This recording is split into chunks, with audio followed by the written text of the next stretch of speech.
वंदे मातरम साथियों। आज मैं एक बहुत ही इंटरेस्टिंग टॉपिक पे वीडियो बना रहा हूँ। जैसा कि आप जानते होंगे, विद्यालय में अक्सर लोग जो भी व्याख्याता या संस्था प्रधान मतलब हेडमास्टर या जो प्रिंसिपल है, उनके सामने लोग आय प्रमाण पत्र पे साइन करवाने आते हैं और ये कहते हैं कि हमारी आय है वो बहुत कम है और आप उस पर साइन कीजिए। जबकि किसी व्याख्याता या जो संस्था प्रधान या प्रिंसिपल के पास में उसके आय से संबंधित कोई जानकारी नहीं होती और लोग सीधे जो लेटर है वो लेकर के आ जाते हैं और साइन करने के लिए प्रेशर करते हैं। तो जो भी राजपत्रित अधिकारी है वो दुविधा में पड़ जाते हैं कि हस्ताक्षर करें या नहीं करें, खास करके इनकम टैक्स के मामले में वेरीफाई करें या नहीं करें। तो इस संबंध में कई जो साथी व्याख्याता है उन्होंने मुझे कहा कि ऐसा कोई तरीका है क्या जिससे हम पता कर सकें कि व्यक्ति आयकर भर रहा है या नहीं भर रहा है। अगर हम जान लें कि ये व्यक्ति टैक्स भर रहा है तो इसका मतलब उसकी आय है वो अंदाजन कम से कम 5 लाख से ज़्यादा ही होगी अगर टैक्स भर रहा है तो और अगर वो मान लो 50,000 या 30,000 या 48,000 जो भी आय लेकर के फॉर्म साइन करवाने आ रहा है तो अपन उसको रोक सकते हैं या उसको मना कर सकते हैं। तो ऐसी समस्या या दुविधा को देखते हुए मैंने विचार किया और एक मैंने तरीका निकाला है कि जिससे कारण आप घर बैठे या अपने मोबाइल से पता कर सकते हैं कि कोई व्यक्ति टैक्स भर रहा है या नहीं भर रहा है, आईटीआर फाइल भर रहा है या नहीं भर रहा है। तो बहुत इजीली अपन पता कर सकते हैं। और ये तरीका मैं इसलिए बता रहा हूँ क्योंकि आय प्रमाण के लिए गांव में जो भी ग्राम सेवक है, पटवारी है, उनके भी वहाँ साइन वैलिड होते हैं, फॉर्म में भी लिखा हुआ होता है, लेकिन वो कोई साइन नहीं करते। जबकि पटवारी के पास उस व्यक्ति की ज़मीन का रिकॉर्ड होता है, ग्राम सेवक के पास उसकी जो भी घर वगैरह या जो भी आय वगैरह काफ़ी चीज़ें उसकी जानकारी में होती है। जबकि जो व्याख्याता या प्रिंसिपल लगे हुए हैं उन्हें कोई विशेष जानकारी गाँव वालों के बारे में नहीं होती और लेकिन दुविधा में पड़ जाते हैं कि हस्ताक्षर करें या नहीं करें। और कई बार गलत हस्ताक्षर हो जाते हैं और लोग अपनी आय को छुपा देते हैं। वास्तव में खास करके जहाँ पश्चिमी राजस्थान में या राजस्थान के अधिकांश हिस्सों में लोग हैं वो प्रदेश में यानी दूसरे राज्यों में जाकर के व्यापार करते हैं और वहाँ अच्छी खासी इनकम होती है, लेकिन यहाँ जब प्रमाण पत्र कोई भी बनाएगा तो उसमें 48,000 50,000 ऐसे इनकम लिख करके आते हैं और फिर विद्यालय में आगे कहते हैं कि आप सब साइन कीजिए, इनकम टैक्स प्रमाणित कीजिए या मतलब आय प्रमाणित कीजिए। तो उस समय में आप कैसे पता कर सकते हैं कि आप व्यक्ति की वास्तविक आय क्या है, या वो कहीं ऐसा तो नहीं कि यहाँ 50 या 60,000 आय भर रहा है और वो आईटीआर भर रहा हो, इनकम टैक्स भर रहा हो, उसकी फाइल बनी हुई हो। मेरे सामने भी कई बार ऐसी समस्या आई है और एक दो बार मैंने फ़ोन करके उस व्यक्ति को पूछा तो उन्होंने कहा कि नहीं, हम तो बहुत कम आए हैं, नौकरी करते हैं। और जब उनसे पैन कार्ड मांगा गया और पैन कार्ड को मैंने चेक किया तो पता चला कि ये व्यक्ति आयकर भर रहा है, उसका रिफंड आ रहा है। और जब उसको सख्ती से पूछता है कि तो उसने कहा कि जब मैं 5 लाख से मेरी ज़्यादा आय है और मैं हर साल इनकम टैक्स भरता हूँ, मेरी फाइल बनी हुई है। तो ऐसी परिस्थिति से बचने के लिए आप कैसे पता कर सकते हैं कि किसी व्यक्ति का आईटीआर की इनकम टैक्स की फाइल बनी हुई है या वो इनकम टैक्स भर रहा है या नहीं भर रहा है। तो मैं बहुत सरल तरीका आपको बताने जा रहा हूँ। आशा करता हूँ ये आपके लिए उपयोगी रहेगा और आपको दुविधा से बचाएगा। और आशा ये भी करता हूँ कि इस तरीके को आप सिर्फ इसी के लिए इस्तेमाल करें, अन्य किसी विकल्प के लिए इस्तेमाल नहीं करें। ये सिर्फ आपकी जानकारी के लिए मैं बता रहा हूँ कि आपको कैसे क्या करना है, ताकि पता चल जाए कि व्यक्ति वास्तव में इनकम टैक्स रिटर्न फाइल कर रहा है या उसकी आय है वो लाखों में है या हज़ारों में है। तो इसके लिए मैं आपको तरीका बताता हूँ। सबसे पहले आपको गूगल जो ब्राउज़र है वो खोलना है। उसके बाद में उसमें आपको गूगल में जाकर के आपको आईटीआर रिफंड स्टेटस चेक करना है। आईटीआर रिफंड स्टेटस जैसे आप लिखेंगे,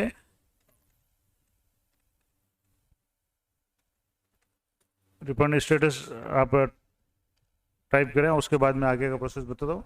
अब जैसे ये आपने ये टाइप कर दिया तो यहाँ एक साइट आ जाएगी tin.nsdl.com रिफंड स्टेटस NSDL। इस पर आपको क्लिक करना है और इस पर क्लिक करने के बाद में आप उस व्यक्ति से ज़्यादा कुछ नहीं पूछना है, सिर्फ ये पूछना है कि आपका पैन नंबर बता दीजिए। अगर मुझे विश्वास हुआ या सेटिस्फाइड हो गया तो मैं आपके साइन कर दूंगा। आप उस व्यक्ति का पैन नंबर लीजिए और यहाँ पैन नंबर इंटर कीजिए। जैसे मैं उदाहरण के लिए किसी एक पैन कार्ड को मैं यहाँ इंटर करके बता रहा हूँ आपको कि किस तरीके से, जैसे मैं एक पैन कार्ड इंटर कर रहा हूँ, उसके बाद आगे का जो प्रोसेस है वो आपको बताता हूँ। पैन कार्ड इंटर करने के बाद में आपको आगे जो मैं स्टेप बता रहा हूँ उसको आपको फॉलो करना है। जैसे मैंने ये पैन कार्ड और इसमें असेसमेंट ईयर है, अब जैसे 21-22 का अपन चेक करेंगे क्योंकि और इसमें यहाँ कैप्चा कोड आपको पढ़ने हैं, जो भी कैप्चा कोड दिए हुए हैं ये आपको पढ़ने हैं यहाँ। उसके बाद में यहाँ प्रोसीड पे आपको क्लिक करना है।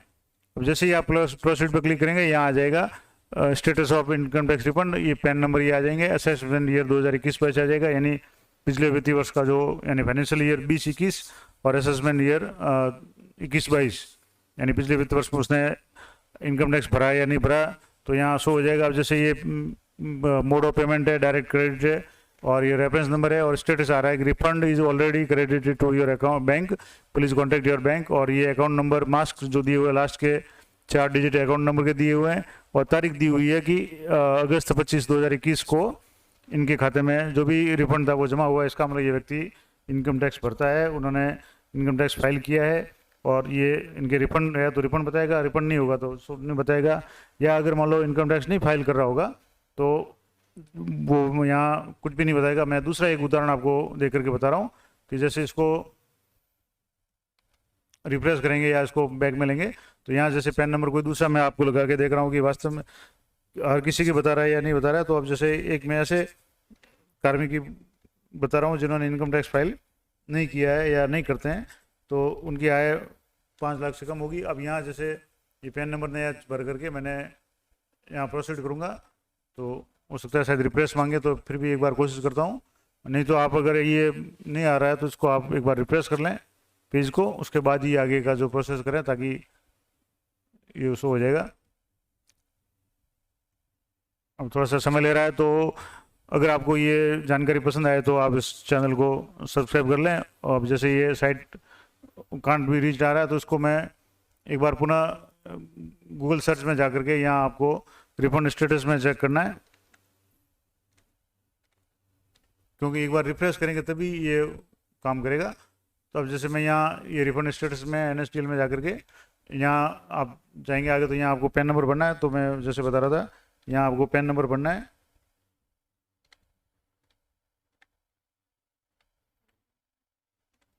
और उसके बाद में आपको यहाँ असेसमेंट ईयर जैसे 21-22 लिखना है, और उसके बाद में यहाँ आपको कैप्चा कोड भरना है, कैपिटल लेटर में ये है। तो ये कैप्चा कोड भरने के बाद में आपको यहाँ प्रोसीड पर क्लिक करना है। अब जैसे ये आ गया कि यहाँ ये पैन नंबर आ गया, असेसमेंट ईयर आ गया, और आ रहा है कि नो रिकॉर्ड फाउंड, यह इसका मतलब हुआ कि ये व्यक्ति इनकम टैक्स नहीं भर रहा है। और वास्तव में ये हमारे स्टाफ के या जो भी परिचित जानकार लोग हैं उनके मैं पैन नंबर से आपको बता रहा हूँ कि ये वास्तव में इनकम टैक्स फाइल नहीं करते, क्योंकि इनकी आय वो कर योग्य नहीं है, 5 लाख से कम है। तो ये हो गया। अगर आप और कोई एक उदाहरण के रूप में देखना चाहें तो मैं इसको दोबारा इस पेज को आपको जैसे और गूगल में जा करके आपको सर्च करना है, तो यहाँ जैसे मैं वापस नए पेज पे आपको यहाँ NSDL रिफंड चेक करके ये NSDL यहाँ टाइप करना है, और यहाँ उसके बाद में यहाँ पैन नंबर आपको लिखना है। अब जैसे मैं दूसरा पैन नंबर फीड करके आपको बता रहा हूँ। अब जैसे असेसमेंट ईयर यहाँ 20-21 लिख दो, 21-22 लिख दो, जिस साल का आप जानना चाहते हैं। अब यहाँ मैं दूसरा नंबर एक आपको पैन नंबर डाल करके यहाँ बता रहा हूँ। अब यहाँ जैसे प्रोसीड करेंगे तो यहाँ आ रहा है ये पैन नंबर आ गया, ये असेसमेंट ईयर 20-21 है। हालांकि मैंने अब जो पिछले उदाहरण दिया था वो 21-22 का था, ये 20-21 का बता रहा है, और इसमें बता रहा है mode of payment direct credit, और रेफरेंस नंबर आ रहा है status refund is already credit to your bank, please contact your bank, और ये अकाउंट नंबर मास्क जो आ रहे हैं। उसके बाद में डेट आ रही है 2 दिसंबर 2020, यानी 2 दिसंबर 2020 को ये रिफंड प्राप्त हो गया था। तो इस तरीके से आप एक तो ये कर सकते हैं कि कोई भी व्यक्ति ITR फाइल कर रहा है या नहीं कर रहा है उसका पता कर सकते हैं।